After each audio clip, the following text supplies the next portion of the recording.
The Lord be with you. A reading from the Holy Gospel according to Matthew.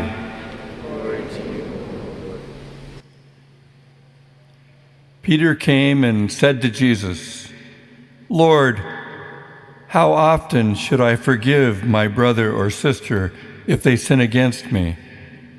As many as 7 times?" Jesus said to him, "Not 7 times, but I tell you, 77 times. For this reason, the kingdom of heaven may be compared to a king who wished to settle accounts with his slaves. When he began the reckoning, one who owed him 10,000 talents was brought to him, and as he could not pay, his Lord ordered him to be sold, together with his wife and children and all his possessions, and payment to be made. And so the slave fell on his knees before him, saying, 'Have patience with me, and I will pay you everything.' The Lord of that slave released him and forgave him the debt. But that same slave, as he went out, came upon one of his fellow slaves who owed him 100 denarii, and seized him by the throat and said, 'Pay what you owe.' Then his fellow slave fell down and pleaded with him, 'Have patience with me, and I will pay you.' But he refused, and he went and threw him into prison until he would pay the debt. When his fellow slaves saw what had happened, they were greatly distressed, and they went and reported to their Lord all that had taken place. And his Lord summoned him and said to him, 'You wicked slave, I forgave you all that debt because you pleaded with me. Should you not have had mercy on your fellow slave, as I had mercy on you?' And in anger his Lord handed him over to be tortured until he would pay his entire debt. So my heavenly Father will also do to every one of you if you do not forgive your brother or sister from your heart." The Gospel of the Lord.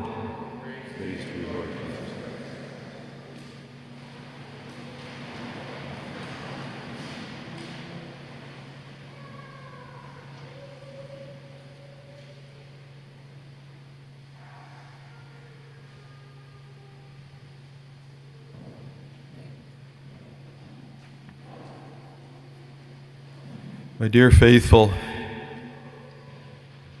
in the 5th chapter of St. Matthew's Gospel, just after Jesus on the mountain gave to all who were present and to all of us the great gift of the Beatitudes, after that, some came to him and said, "Why don't your disciples wash properly like everybody else and keep themselves from becoming impure?" And Jesus takes the opportunity to teach them the mystery, not just of the human body, of the human psyche, of what it is to be human, but also the nature of impurity and of cleanliness. And he says, don't you realize it's not from the outside that these people are becoming unclean? It's from the deep recesses of the heart that come all these things that make all of us impure. Adultery, avarice, envy, anger, and so on. And he describes all the passions which have been corrupted by original sin and which plague us and every one of us. And for us to recognize, as he teaches his disciples, it is from there that these things come forward, from the depths of the human heart and the mystery of what it is to be human in this state in which we live, in a state of sin from the corruption of original sin. And it is that to which the Beatitudes are addressed, because the Beatitudes are no longer prohibitions not to do this and not to do that. Those always remain. But the Beatitudes, as we've spoken of so many times, become the invitation to live the divine life. These are the aspects of the divinity of God himself that I give to you at the grace of baptism. You will be able to live. And you will be able to combat these things that come from the recesses and depths of the heart that drag us down so often. And that maybe is part of the question what Peter asks today. Lord, how many times do I have to forgive so I fulfill that aspect so that I can then enjoy the anger that is within me and maybe the vengeance which I wish to expect from or inflict on others? How far do I have to go before I can then have the liberty to act like God? And he doesn't realize what he's saying because he may be asking very innocently like we are, well, how much should I do? And Jesus replies, if you live this life that I'm giving to you, which is the divine life itself, then there is no limit to the mercy that you show to others.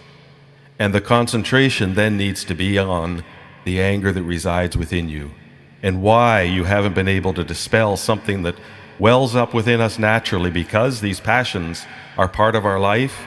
It's part of what it is to be a human being in the sense that they connect our minds with the world we live in.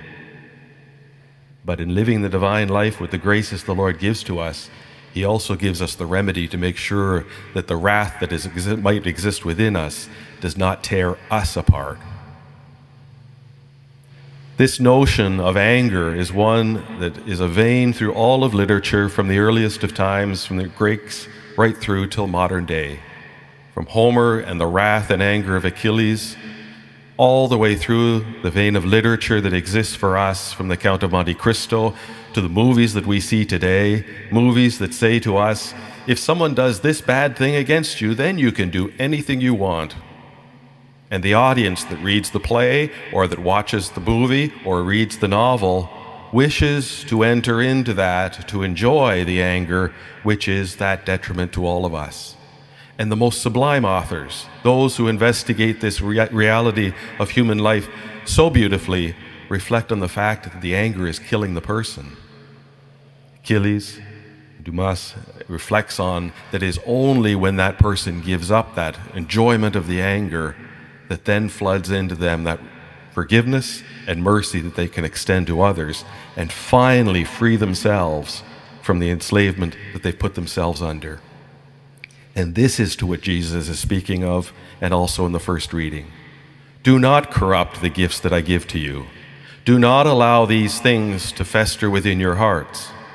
The communion that we spoke of last week, where 2 or 3 are gathered in my name, a precious gift that God gives to us, as well as the divine life that we reflect on today, and the exercising of mercy for others, freeing ourselves of those things within us. Those are the things, he says, to concentrate upon. And those are the things to apply, and to apply with great strength. And to know that it is the power of the resurrection that allows you to do those things, to destroy it within you.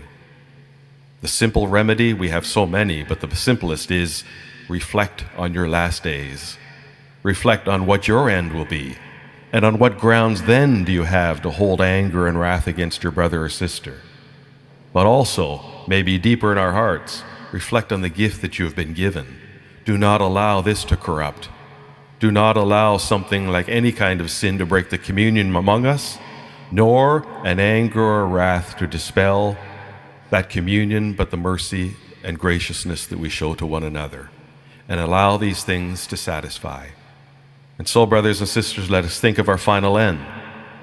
Let us dispel these things, and whenever from the recesses of our heart arrive these passions, we address them immediately and never allow them to fester and to grow within our hearts, and then live through the grace of the good Lord, the great life, the divine life that he gives to us to experience even in this life itself.